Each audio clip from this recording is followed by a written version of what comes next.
स्वागत है आपका एक और नई वीडियो के साथ। मैं हूं आपका होस्ट आदित्य और आप देख रहे हैं व्रत कथाएं। तो शुभारंभ करते हैं। 16 सोमवार व्रत कथा। एक बार भगवान शिव जी पार्वती जी के साथ भ्रमण करते हुए मृत्युलोक की अमरावती नगर में पहुंचे। उस नगर के राजा ने भगवान शिव का एक विशाल मंदिर बनवा रखा था। शिव और पार्वती उस मंदिर में रहने लगे। एक दिन पार्वती ने भगवान शिव से कहा, हे प्राणनाथ, आज मेरी चौसा खेलने की इच्छा हो रही है। पार्वती की इच्छा जानकर शिव पार्वती के साथ चौसा खेलने बैठ गए। खेल प्रारंभ होते ही उस मंदिर का पुजारी वहां आ गया। माता पार्वती जी ने पुजारी जी से पूछा कि हे पुजारी जी, ये बताइए कि इस बाजी में किसकी जीत होगी। तो ब्राह्मण ने कहा कि महादेव जी की। परंतु चौसा में शिव जी की पराजय हुई और माता पार्वती जी जीत गईं। तब ब्राह्मण को उन्होंने झूठ बोलने के अपराध में कोढ़ी होने का श्राप दिया। शिव और पार्वती उस मंदिर से कैलाश पर्वत लौट गए। पार्वती जी के श्राप के कारण पुजारी कोढ़ी हो गया। नगर के स्त्री पुरुष उस पुजारी की परछाई से भी दूर दूर रहने लगे। कुछ लोगों ने राजा से पुजारी के कोढ़ी हो जाने की शिकायत की, तो राजा ने किसी पाप के कारण पुजारी के कोढ़ी हो जाने का विचार कर उसे मंदिर से निकलवा दिया। उसकी जगह दूसरे ब्राह्मण को पुजारी बना दिया। कोढ़ी पुजारी मंदिर के बाहर बैठकर भिक्षा मांगने लगा। कई दिनों के पश्चात स्वर्गलोक की कुछ अप्सराएं उस मंदिर में पधारी और उसे देखकर कारण पूछा। पुजारी ने निःसंकोच पुजारी ने उन्हें भगवान शिव और पार्वती जी के चौसा खेलने और पार्वती जी के शाप देने की सारी कहानी सुनाई। तब अप्सराओं ने पुजारी से 16 सोमवार का विधिवत व्रत रखने को कहा। पुजारी द्वारा पूजन विधि पूछने पर अप्सराओं ने कहा, सोमवार के दिन सूर्योदय से पहले उठकर स्नानादि से निवृत्त होकर स्वच्छ वस्त्र पहनकर आधा सेर गेहूं का आटा लेकर उसके 3 अंग बनाना। फिर घी का दीपक जलाकर गुड़, नैवेद्य, बेलपत्र, चंदन, अक्षत, फूल, जनेऊ का जोड़ा लेकर प्रदोष काल में भगवान शिव की पूजा अर्चना करना। पूजा के बाद 3 अंगों में एक अंग भगवान शिव को अर्पण करके एक आप ग्रहण करें।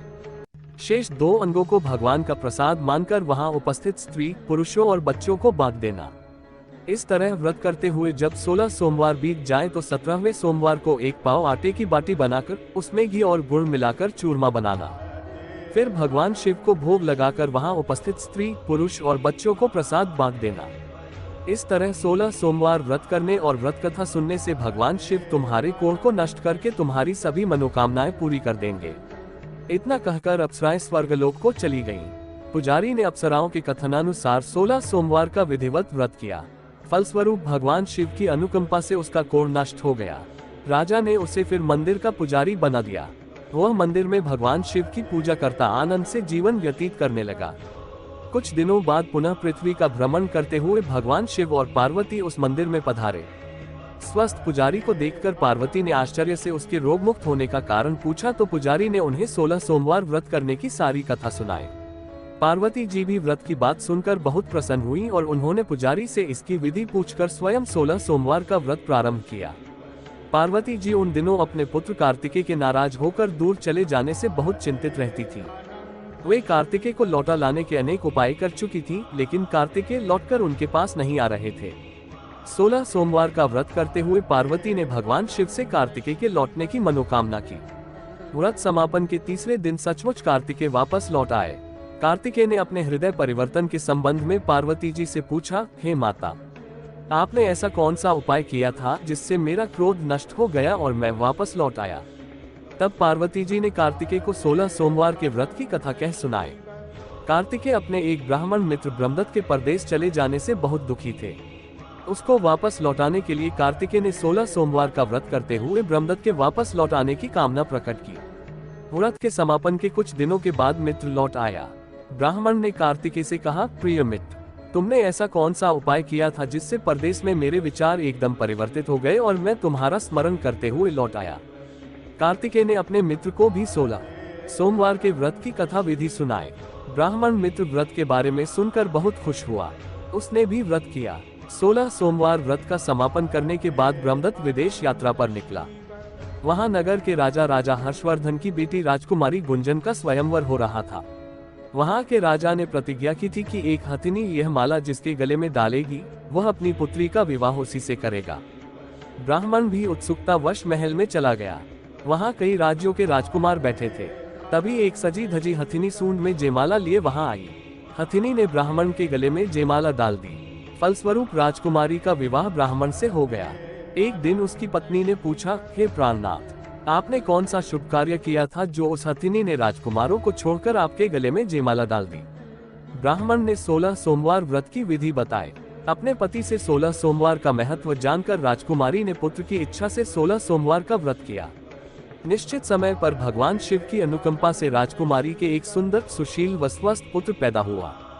पुत्र का नामकरण गोपाल के रूप में हुआ। बड़ा होने पर पुत्र गोपाल ने भी माँ से एक दिन प्रश्न किया कि मैंने तुम्हारे ही घर में जन्म लिया, इसका क्या कारण है। माता गुंजन ने पुत्र को 16 सोमवार व्रत की जानकारी दी। व्रत का महत्व जानकर गोपाल ने भी व्रत करने का संकल्प किया। गोपाल जब 16 वर्ष का हुआ तो उसने राज्य पाने की इच्छा से 16 सोमवार का विधिवत व्रत किया। व्रत समापन के बाद गोपाल घूमने के लिए समीप के नगर में गया। वहां के वृद्ध राजा ने गोपाल को पसंद किया और बहुत धूमधाम से अपनी पुत्री राजकुमारी मंगला का विवाह गोपाल के साथ कर दिया। 16 सोमवार के व्रत करने से गोपाल महल में पहुंचकर आनंद से रहने लगा। 2 वर्ष बाद वृद्ध राजा का निधन हो गया तो गोपाल को उस नगर का राजा बना दिया गया। इस तरह 16 सोमवार व्रत करने से गोपाल की राज्य पाने की इच्छा पूर्ण हो गई। राजा बनने के बाद भी वह विधिवत 16 सोमवार का व्रत करता रहा। व्रत के समापन पर 17वें सोमवार को गोपाल ने अपनी पत्नी मंगला से कहा कि व्रत की सारी सामग्री लेकर वह समीप के शिव मंदिर में पहुंचे। पति की आज्ञा का उल्लंघन करके सेवकों द्वारा पूजा की सामग्री मंदिर में भेज दी। स्वयं मंदिर नहीं गई। जब राजा ने भगवान शिव की पूजा पूरी की तो आकाशवाणी हुई, हे राजन, तेरी रानी ने 16 सोमवार व्रत का अनादर किया है, सो रानी को महल से निकाल दे, नहीं तो तेरा सब वैभव नष्ट हो जाएगा। आकाशवाणी सुनकर उसने तुरंत महल में पहुंचकर अपने सैनिकों को आदेश दिया कि रानी को दूर किसी नगर में छोड़ाओ। सैनिकों ने राजा की आज्ञा का पालन करते हुए उसे तत्काल घर से निकाल दिया। रानी भूखी प्यासी उस नगर में भटकने लगी। रानी को उस नगर में एक बुढ़िया मिली। वह बुढ़िया सूत काटकर बाजार में बेचने जा रही थी, लेकिन उस बुढ़िया से सूत उठ नहीं रहा था। बुढ़िया ने रानी से कहा, बेटी, यदि तुम मेरा सूत उठाकर बाजार तक पहुंचा दो और सूत बेचने में मेरी मदद करो तो मैं तुम्हें धन दूंगी। रानी ने बुढ़िया की बात मान ली, लेकिन जैसे ही रानी ने सूत की गठरी को हाथ लगाया तभी जोर की आंधी चली और गठरी खुल जाने से सारा सूत आंधी में उड़ गया। बुढ़िया ने उसे फटकार कर भागा दिया। रानी चलते चलते नगर में एक तेली के घर पहुंची। उस तेली ने तरस खाकर रानी को घर में रहने के लिए कह दिया, लेकिन तभी भगवान शिव के प्रकोप से तेली के तेल से भरे मटके एक एक करके फूटने लगे। तेली ने भी भागा दिया। भूखी प्यास से व्याकुल रानी वहां से आगे की ओर चल पड़ी। रानी ने एक नदी पर जल पीकर अपनी प्यास शांत करनी चाहिए तो नदी का जल उसके स्पर्श से सूख गया। अपने भाग्य को कोसती हुई रानी आगे चल दी। चलते चलते रानी एक जंगल में पहुंची। उस जंगल में एक तालाब था, उसमें निर्मल जल भरा हुआ था। निर्मल जल देखकर रानी की प्यास तेज हो गई। जल पीने के लगी रानी ने तालाब की सीढ़ियां उतरकर जैसे ही जल को स्पर्श किया तभी उस जल में असंख्य कीड़े उत्पन्न हो गए। रानी ने दुखी होकर उस गंदे जल को पीकर अपनी प्यास शांत की। रानी ने एक पेड़ की छाया में बैठकर कुछ देर आराम करना चाहा तो उस पेड़ के पत्ते पल भर में सूखकर बिखर गए। रानी दूसरे पेड़ के नीचे जाकर बैठी। जिस पेड़ के नीचे बैठती वही सूख जाता। वन और सरोवर की ये दशा देखकर वहां के ग्वाले बहुत हैरान हुए। ग्वाले रानी को समीप के मंदिर में पुजारी जी के पास ले गए।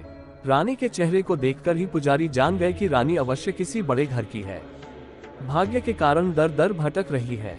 पुजारी ने रानी से कहा, पुत्री, तुम कोई चिंता नहीं करो, मेरे साथ इस मंदिर में रहो, कुछ ही दिनों में सब ठीक हो जाएगा।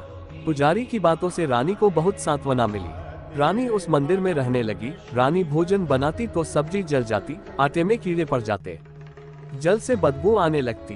पुजारी भी रानी के दुर्भाग्य से बहुत चिंतित होते हुए बोले, हे पुत्री, अवश्य ही तुझसे कोई अनुचित काम हुआ है जिसके कारण देवता तुझसे नाराज हैं और उनकी नाराजगी के कारण ही तुम्हारी ये दशा हुई है।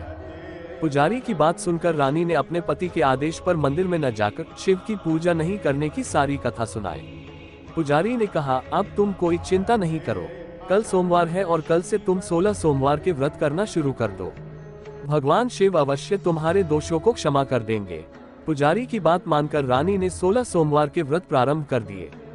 रानी सोमवार का व्रत करके शिव की विधिवत पूजा अर्चना की तथा व्रत कथा सुनने लगी। जब रानी ने 17वें सोमवार को विधिवत व्रत का समापन किया तो उधर उसके पति राजा के मन में रानी की याद आई। राजा ने तुरंत अपने सैनिकों को रानी को ढूंढ कर लाने के लिए भेजा। रानी को ढूंढते हुए सैनिक मंदिर में पहुंचे और रानी से लौटकर चलने के लिए कहा। पुजारी ने सैनिकों से मना कर दिया और सैनिक निराश होकर लौट गए। उन्होंने लौटकर राजा को सारी बात बताई। राजा स्वयं उस मंदिर में पुजारी के पास पहुंचे और रानी को महल से निकाल देने के कारण पुजारी जी से क्षमा मांगी। पुजारी ने राजा से कहा, ये सब भगवान शिव के प्रकोप के कारण हुआ है। इतना कहकर रानी को विदा किया। राजा के साथ रानी महल में पहुंची। महल में बहुत खुशियां मनाई गईं। पूरे नगर को सजाया गया। राजा ने ब्राह्मणों को अन्न, वस्त्र और धन का दान दिया। नगर में निर्धनों को वस्त्र बांटे गए। रानी 16 सोमवार का व्रत करते हुए महल में आनंद पूर्वक रहने लगी। भगवान शिव की अनुकंपा से उसके जीवन में सुख ही सुख भर गए। 16 सोमवार के व्रत करने और कथा सुनने से मनुष्य की सभी मनोकामनाएं पूरी होती हैं और जीवन में किसी तरह की कमी नहीं होती है। स्त्री पुरुष आनंद पूर्वक जीवन यापन करते हुए मोक्ष को प्राप्त करते हैं। अगर आपको हमारे द्वारा प्रस्तुत ये कहानियां अच्छी लगी हो तो कृपया चैनल को सब्सक्राइब करें, वीडियो को लाइक करें और ज्यादा से ज्यादा शेयर करें और पुण्य लाभ अर्जित करें।